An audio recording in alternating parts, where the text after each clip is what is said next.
Welcome to our 7th part of our 10-part series on households of faith. So glad that you're with us today.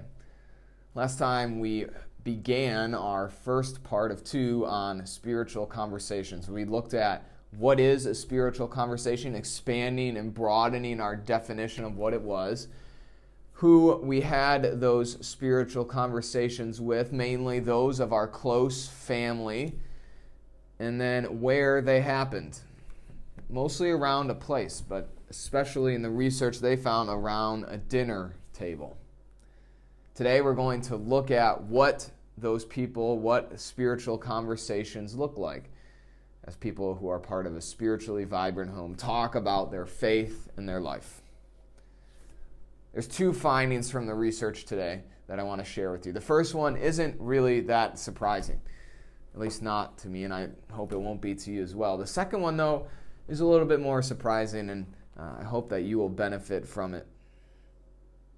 First, people talk about God's forgiveness. They talk about the Bible, they talk about their faith, and they talk about what's happening in their life, whether that be the great joys of life or sorrow and suffering.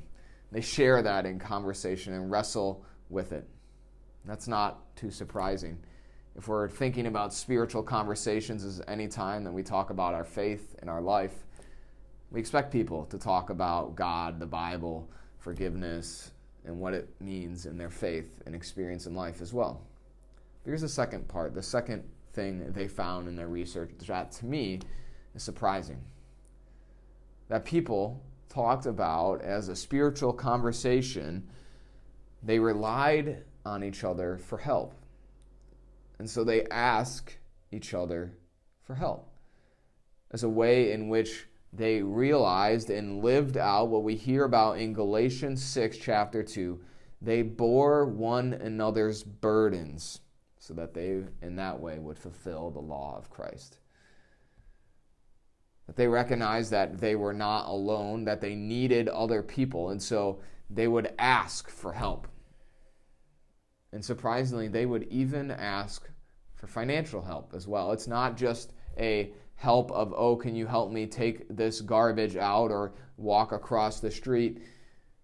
It's even those intimate things like helping cook a meal because we're too exhausted. Or can you help me cover this utility bill because I can't make this month's payment? Spiritually vibrant homes talk about God and they talk about faith and life. And they ask for help because they realize that God is at work in those things, helping each other, helping one another, helping us all bear our burdens together.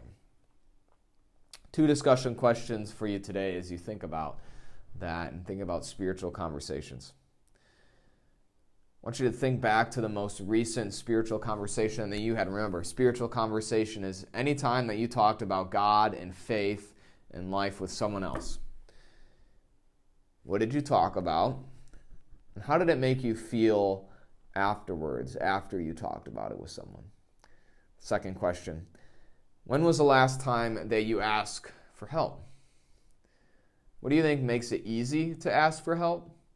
Or what makes it hard or difficult to ask someone else for help? Our take-home idea for today is a printable prayer journal for kids. It's a great way for parents, even just for you as adult maybe, to write down your prayers, to journal your thoughts, and then share them with someone else. Have that spiritual conversation with another person about how God and your faith and life are interacting. Next time on Households of Faith, we'll pick up the third pillar of a spiritually vibrant home: intentional hospitality. See you next time on Households of Faith.